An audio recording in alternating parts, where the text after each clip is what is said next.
آج سے 40 سال قبل ہم پشاور سے آگے ایک پہاڑی علاقے میں رہا کرتے تھے، جہاں بستی کے سارے مکانوں کی چھتوں پر بنے مورچے اس بات کی علامت تھے کہ اگر کبھی کسی دشمن نے گھر کے قریب آ کر وار کرنے کی کوشش کی تو انہی مورچوں سے فائر کر کے ان کا سینہ چھلنی کر دیں گے۔ اے کاش کہ میں اس قبیلہ میں پیدا نہ ہوئی ہوتی کہ جہاں بات بات پر بندوقیں نکل آتی تھیں، دشمن کا سر کٹنے میں دیر نہ لگائی جاتی تھی اور انہی مورچوں کے سوراخوں پر بندوقیں رکھ کر خون کی ندیاں بہا دی جاتی تھی۔ اگر میرا بس چلتا تو اپنے دل کے ٹکڑوں سے پیوند لگا کر ان سوراخوں کو بند کر دیتی، مگر یہاں کی تو ریت ہی اور تھی کہ یہاں مرد ہر وقت کندھوں پر بندوقیں سجا کر رکھتے۔ اگر کسی جوان کو اپنے دشمن سے بدلہ لینے میں تاخیر ہو جائے تو ساتھی اس کا مذاق اڑاتے اور کہتے ہتھیار کی صفائی کر لو، تمہاری جوان مردی کی طرح تمہاری بندوق کو بھی زنگ لگ گیا ہے۔ نیک دل خان مگر اپنے قبیلے کے جوانوں سے مختلف تھا۔ وہ امن پسند سوچ کا حامل تھا اور میں بھی اپنی فطرت میں ایسی ہی تھی۔ عورت کا کیا ہے، جہاں بھی ہو امن اور شانتی کے ٹھنڈے سائبان چاہتی ہے۔ یہ اور بات کہ مرد اسی کے وجود کو جھگڑے کا بہانہ بنا کر اکثر خون خرابہ کر گزرتا ہے۔ نیک دل خان میری پسند اور میرا پیار تھا، اور یہ پیار ہی پیار کے دشمنوں کے لیے ایک للکار تھا۔ نیک دل اور میرے قبیلے والوں میں برسوں سے دشمنی چلی آ رہی تھی۔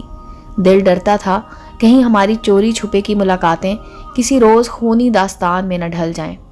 دن کے اجالے میں تو ہم ملنے سے قاصر تھے، رات کا اندھیرا ہی دھڑکتے دلوں کا راز چھپا لیتا ہے، مگر جب عشق کی خوشبو تیز ہو تو شب کی سیاہی بھی اس راز کو چھپانے سے قاصر ہوتی ہے۔ تاہم میں رات کو ملاقات کے لیے گھر سے نکلتے وقت ضرور یہ سوچا کرتی تھی کہ شاید وہ ہم سے دیوانے دل ہی ہوں گے جو اپنے مہکتے جذبوں کے تعاقب میں خود قتل گاہوں کی طرف گامزن ہو جایا کرتے ہیں۔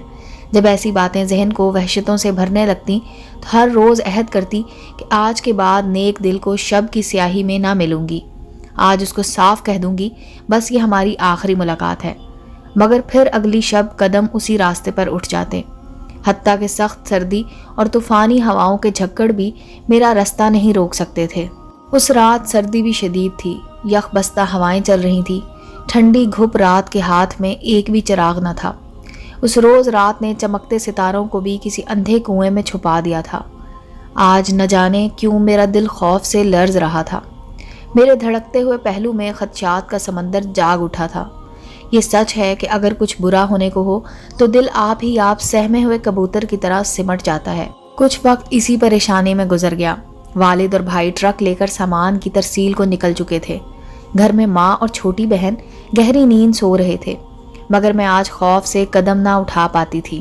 کچھ دیر اسی سوچو بچار کا شکار رہی، کبھی میں چادر اوڑھتی تھی اور کبھی سرہانے رکھ دیتی تھی۔ بہت سوچ بچار کے باوجود میں دل سے وحشی جانور کو قابو نہ کر سکی اور نیک دل سے ملاقات کو نکل پڑی، اور گھر کے دروازے کے قریب بنے تہخانے کی سل کو ذرا سا ہٹا کر سیڑھیاں اتر گئی۔ یہ تہخانہ تحفظ کا ایک بڑا مورچہ تھا جو میرے پردادا اور دادا نے بڑی رازداری سے بنوایا تھا۔ اس میں ہمارا اسلحہ رکھا جاتا تھا۔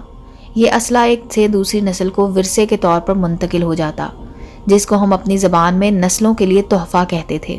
اس تہخانے کا ایک رستہ گھر نیچے جاتا اور پھر آگے سرنگ کے ذریعے پہاڑ کے دامن میں جا نکلتا تھا۔ اس کے منہ کو پتھروں سے ڈھک دیا گیا تھا اور اس راز سے ہمارے سوا کوئی واقف نہ تھا۔ یہ رستہ تقریباً آدھا میل کے قریب تھا۔ سرنگ کے اندر کچھ بھول بھلیاں بھی بنا دی گئی تھی کہ انجان آدمی اگر ادھر کو راہ پالے تو ان بھول بھلیوں میں ہی بھٹک کر مر کھپ جائے۔ دشمن داخل ہو جاتا تو اس میں زندہ دفن ہو جانا لازمی تھا، کیونکہ وہ واپس نہیں نکل سکتا تھا۔ اس رستے کا نقشہ میرے والد کی تجوری میں محفوظ رہتا تھا، مگر مجھے ازبر تھا کیونکہ میں نے نقشہ کو یاد کرنے میں بہت محنت صرف کی تھی۔ اس نقشے کو گھر کے ہر فرد کو یاد کرا دیا جاتا تھا تاکہ دشمن کے حملے کی صورت میں باہر نکلنے کا رستہ معلوم ہو۔ یہاں اکثر دشمنی میں گھروں کو آگ لگا کر جلا دینا بھی کوئی انہونی بات نہ تھی۔ سچ تو یہ ہے کہ گھر کا بھیدی ہی لنکا ڈھاتا ہے۔ مجھے خبر تھی کہ میرا باپ تہہ خانے کی چابیاں کہاں رکھتا ہے۔ محبت کی پکار سے مجبور ہو کر جب کسی طور گھر سے نکلنا ممکن نہ ہوتا، میں تہہ خانے کے رستے کو ہی باہر نکلنے اور محبوب سے ملنے کا ذریعہ بنا لیتی۔ اس آدھی میل لمبی سرنگ کو ہاتھ میں ٹارچ یا لالٹین لے کر میں منٹوں میں طے کر لیا کرتی تھی۔ آج مجھ سے نیک دل بہت خفا تھا کہ میں نے آنے میں بہت دیر کر دی تھی۔ اور گھنٹہ بھر بعد ہی جانے کی جلدی مچانے والی تھی۔ مجھے صبح صادق سے پہلے واپس لوٹ جانا تھا۔ تبھی وہ مجھ سے روٹھ گیا کہ میں نے پہروں اس کو انتظار کی آگ میں جلایا تھا۔ ہاتھ جوڑ کر منتیں کرنے لگی، وہ نہ مانا تو میں رونے لگی۔ میرے آنسوؤں نے اثر دکھایا اور اس کا دل موم کی طرح پگھل گیا۔ اس نے میرے بھیگے ہوئے چہرے کو اپنے ہاتھوں میں لے لیا۔ تبھی اس کا رنگ ڈھنگ بدل گیا اور وہ بے خود سا ہونے لگا۔ میں نے اس کو بہت کہا کہ نیک دل ہوش کرو، میری محبت کا احترام خاک میں ہرگز مت ملانا، ورنہ انجام اچھا نہ ہوگا۔ اس نے میری کوئی بات نہیں سنی، جیسے واقعی بہرا ہو گیا ہو۔ آگے بڑھتا گیا۔ میں نے منت کی، خدا کا واسطہ بھی دیا کہ میری عفت کی لاج رکھ لو، میری اوڑھنی کو میلا مت کرو، مگر اس کے کان بے سماعت اور آنکھیں اندھی ہو چکی تھی۔ میں نے جان لیا کہ اس پتھر دل پر اب میری کوئی التجا اثر نہیں کرے گی۔ تبھی میں اس کی کمین گاہ سے نکل بھاگی اور اس نے میرا تعقب شروع کر دیا۔ لگتا تھا کہ وہ اپنے قبیلے کی دشمنی آج مجھ کمزور و ناتواں لڑکی سے نکالنا چاہتا ہے۔ اب دو ہی راستے بچے تھے، پتھروں سے کسی کھائی میں چھلانگ لگا کر اپنی جان دے دوں یا اپنے تہہ خانے کے خفیہ رستے میں داخل ہو جاؤں، جس کے بعد خان کا ہمارے تہہ خانے کے رازوں سے واقف ہو جانا لازمی تھا۔ اور یہ وہ راز تھا جو ہمارے خاندان کے لیے سرمایہ زندگی تھا۔ جان دینا آسان نہیں، جان سے پیاری کوئی چیز نہیں ہوتی۔ بس میں نے دوسرا رستہ لے لیا اور دوڑتی ہوئی اس دراڑ میں داخل ہو گئی، دو بڑے پتھروں کے بیچ تھی اور جس سے مجھے ایسی دبلی پتلی لڑکی بھی بمشکل گزر سکتی تھی۔